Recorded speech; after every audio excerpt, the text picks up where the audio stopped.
उन्होंने एक प्रकार से पुत्र संतान की संख्या बढ़ाने के लिए उसमें कटौती न करके उन्होंने कह दिया है कि आप एक संतान के स्थान पर 2 संतान कर सकते हो, रख सकते हो, ताकि हमें कि अब भर्तीकरण में सुविधा होगी।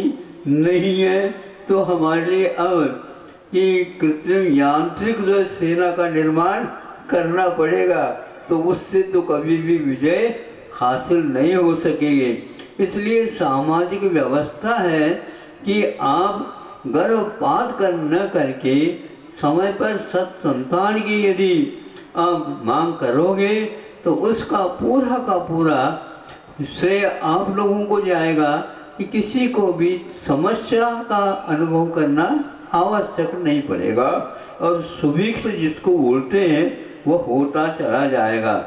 ऐसा वातावरण बनने के लिए अपने जीवन में विचार इस ढंग से लाना आवश्यक है। किंतु आम लोगों के लिए ये इसलिए बाध्य करना पड़ा है सरकार को, क्योंकि संख्या यदि ज़्यादा बढ़ जाती है, ये समझे, आप बच्चों का निर्वाह ही यदि नहीं कर सकेंगे तो यह आप लोगों का लिए दायित्व का भंग होना है। आप पुत्ररत्न की आवश्यकता है, लेकिन पुत्ररत्न जो है ना 1 2 3 4 कितना है आपको बताओ। यदि वह ज़्यादा हो जाएंगे, निर्वाह न करेंगे तो अयोग्य हो जाएंगे आप स्वयं। आज यही हो रहा है, गलत शिक्षा प्रणाली होने के कारण शिक्षा क्या, कहाँ से क्या आवश्यकता है ये कोई पता नहीं है, और खूब धड़ल्ले से कि महाविद्यालय, विद्यालय, माध्यमिक विद्यालय खोलते चले जा रहे हैं, और उनका उद्देश्य एकमात्र रखा है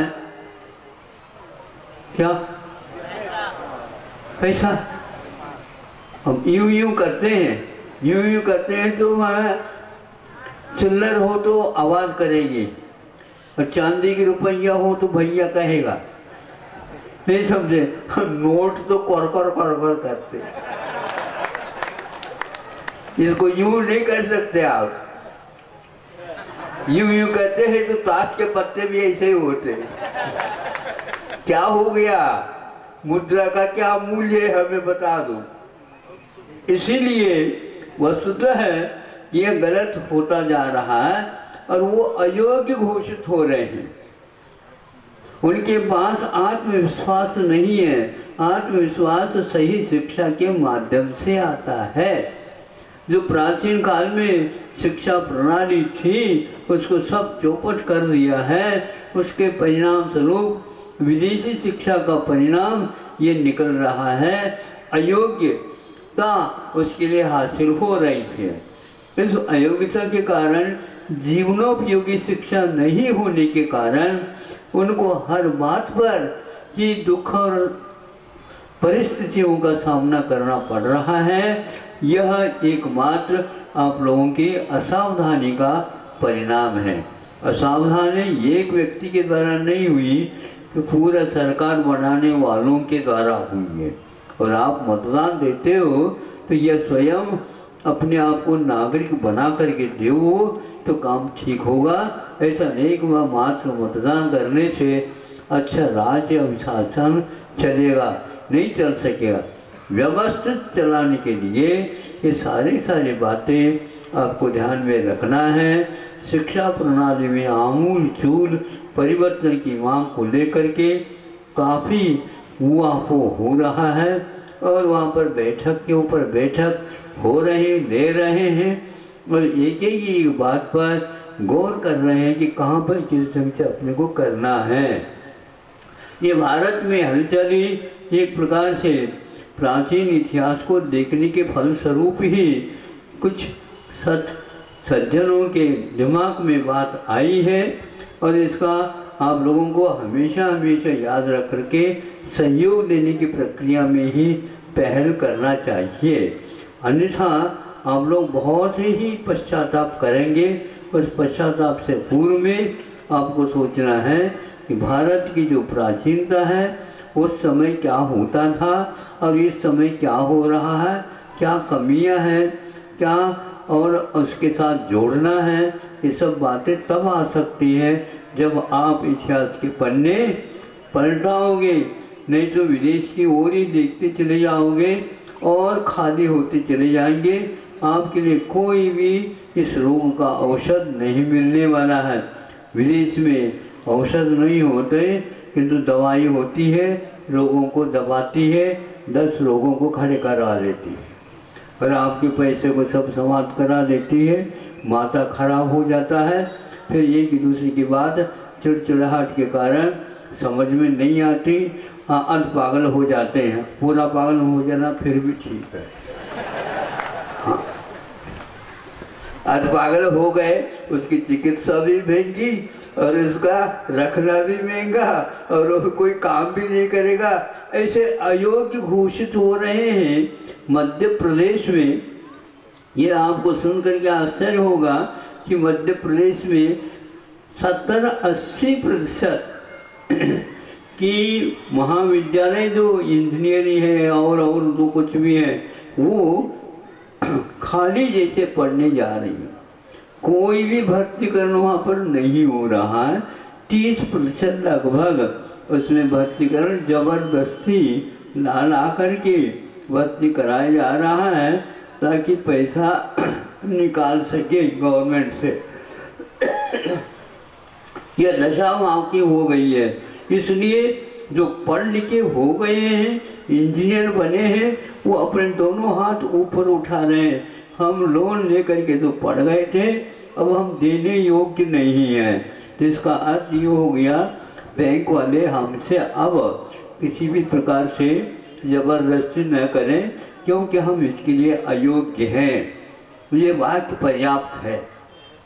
हम अयोग्य हैं, हम क्या कर सकते हैं? इलाज नहीं है।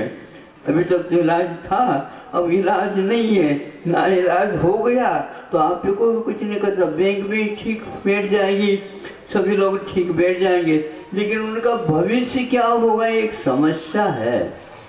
उनका जीवन कैसा चलेगा? तो इसलिए बच्चों के लिए ऐसी शिक्षा देना प्रारंभ कर दीजिए जो पहले दी जाती थी। ऐसी शिक्षा जो कि जीवन में उपयोग आ सके। हमें जीवनोपयोगी कुछ वस्तु हैं, उसका उत्पादन के लिए स्वयं ही अपने पैरों पर खड़े होना पड़ेगा। उसके लिए दूसरे देश के साथ जा कर के आप मांग करेंगे तो आपको निचोड़ेंगे वो लोग, और उस निचोड़ को का कारण ये बनेगा आप तो जानते हैं ही नहीं कोई कार्य करना, उत्पादन करना। उसके फलस्वरूप आपका जीवन पर के जीवन पर ही आधारित रहेगा और आज यही होता जा रहा है। बीजों को लेकर के मैं कहूँ, बीज के बारे में कल ने कहा था, ये एक किसान का कर्तव्य होता है जो वपन करता है। आज यही है कि जो गर्भ कल्याण के समय पर बीजत्व का वपन किया जा रहा है और वह समय पर उसकी फसल खड़ी होगी तो उससे सुभिक्ष होगा। तो आज जो बीज विदेश का आ रहा है उसके बारे में आपको सुना होगा कि फसल तो बहुत अच्छी आएगी क्योंकि बीज आपने उसको खरीदा है।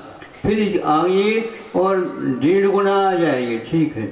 फिर इसके उपरांत आप उन्हीं में से कुछ बीज राख फल भोगवे, ये कुछ नहीं होगा क्योंकि उसको रखोगे और समय पर वपन करेंगे तो वह अंकुरित नहीं होंगे। सुन रहे हो?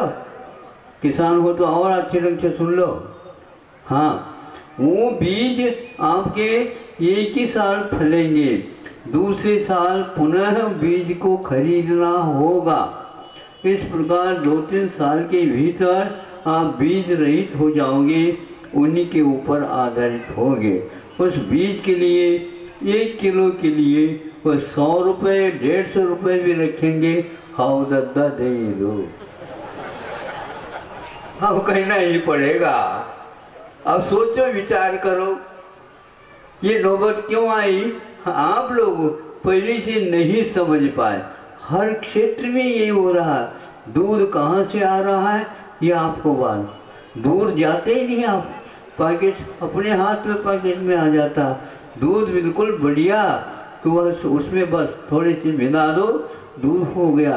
किंतु क्या मिला दो, क्या मिलाने से बना है, ये आपको नहीं सुनते हैं। यूरिया भी इसमें काम में आता है, और ये ठीक भी है। यूरिया जो है ना, कि जमीन में भी काम में आती है और इस जमीन में भी काम आएगी। ये हो रहा है यूरिया और निर्मा और कौन से शंपू हाँ, तो ये सब घोल करके तैयार करते हैं, और वो उसको कोई भी नहीं कर सकता। किसी भी लेबोरेटरी में जाओ तो उसके लिए 15 बार तो ये कहा कि हाँ ये दूध ही है, आप आंख मीच करके खरीद लीजिए और पी लीजिए, आप स्वस्थ रहेंगे, समय पर स्वतंत्रता के साथ काम कर सकोगे, ये कहा गया। किंतु एक व्यक्ति ने सोचा कि ये हो नहीं सकता, इतनी दूध की मात्रा उत्पादन के पीछे से तो है ही नहीं, गैया नहीं, भैंस नहीं है, तो ये भैया दूध कहाँ से आ रहा है? नहीं समझे। यो एक युग था कि दूध की नदियां बेटी थी, ये समुद्र बह रहा आज है? ये तो समुद्र ही बहने लगा कि किस तरह से व्यक्तियों को आपूर्ति हो रही है। ये बहुत युग बहुत अच्छा है, सरकार बहुत अच्छी दिशा में अच्छा काम कर रही है। जब मालूम पड़ा तो 16वें बार में याद हुआ ये दूध कतई ही नहीं है। सुन रहे हो, एक समय था कि स्वर्ण को हम 16 वानी देते हैं तो वह 100 टन सोना बनता था, तो 15 बार तो दूध बना, किंतु नकली था, किसी के पकड़ में नहीं आया, सभी लोगों ने पी लिया, बहुत डकार लेने लगे, स्वस्थ महसूस होने लगे। तो अब वह कहता है इसमें इतना मिला हुआ है, यूरिया और शैम्पू और ये निरमा आदि के माध्यम से खाएंगे, वह पेट में जाएगा, छोटा बच्चा, उसका भविष्य क्या होगा बताओ। लीवर के ऊपर क्या प्रभाव पड़ेगा, तिल्ली के ऊपर क्या प्रभाव पड़ेगा, हाँ, आमाशय के ऊपर क्या प्रभाव पड़ेगा, पाचन शक्ति के ऊपर क्या प्रभाव पड़ेगा, बुद्धि के ऊपर क्या प्रभाव पड़ेगा। अपने बुद्धि से सोच तो लो महाराज, पास बुद्धि हो तो सोचे, क्योंकि इस प्रकार की चीजों के खाने से पीने से अब बुद्धि रही कहाँ।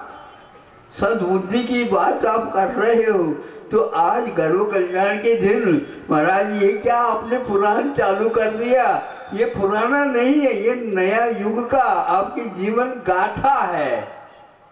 आप अपनी गाथा को पढ़िए, हम सुन चुके हैं, देख चुके हैं, अब भविष्य क्या होने वाला उससे पूर्व में यदि आपको समझ में बात आती है तो सुन लो, नहीं है तो फिर चुप बैठ जाओ, क्या करें। हम भी कुछ नहीं कर सकते और आप भी कुछ नहीं कर सकते। आप कर सकते हैं तो हम भी आपको बता सकते हैं, दोनों की बात तालमेल हो जाए तो यह बात बहुत आगे बढ़ सकती है। इसलिए प्रत्येक युवा और युवती को सत्कार के लिए हमेशा हमेशा कमर कस लेना चाहिए। थोड़ी बहुत कस करके देख तो लो, पसीना आ जाएगा, स्वस्थ आठाना हो जाओगे।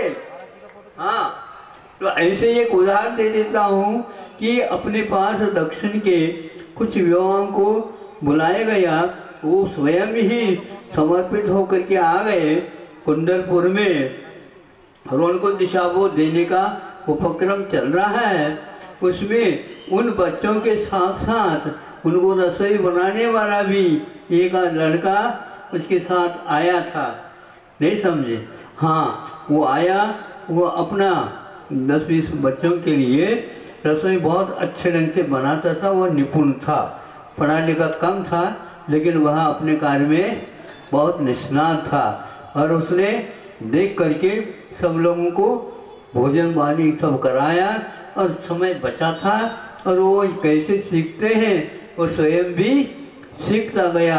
3-4 महीने में ये ऐसा सीख लिया तो अपने आप ही बैठ करके हथकरघा के ऊपर कि आज इसके कम से कम प्रतिदिन 10-12 लीटर अच्छी क्वालिटी का, अच्छी गुणवत्तापूर्ण वस्त्र का निर्माण करता है। 12 लीटर और मीटर, 12 मीटर, 1 मीटर का मूल्य उसे दिया जाता है कि 40, 45 से 50 रुपए तक। अब आप ये सोचिए 12 मीटर का 50 को कितने हो गया? एक दिन में 600, मतलब इसका अर्थ ये हो गया 18,000 रुपए। एक इंजीनियर को नहीं, 2 इंजीनियर मिलकर के भी इतने नहीं पाते। देखो तालियां बजा तो रहे हैं लेकिन जीवन नहीं है उसमें।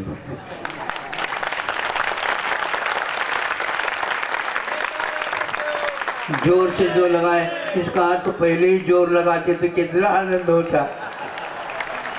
नहीं समझे?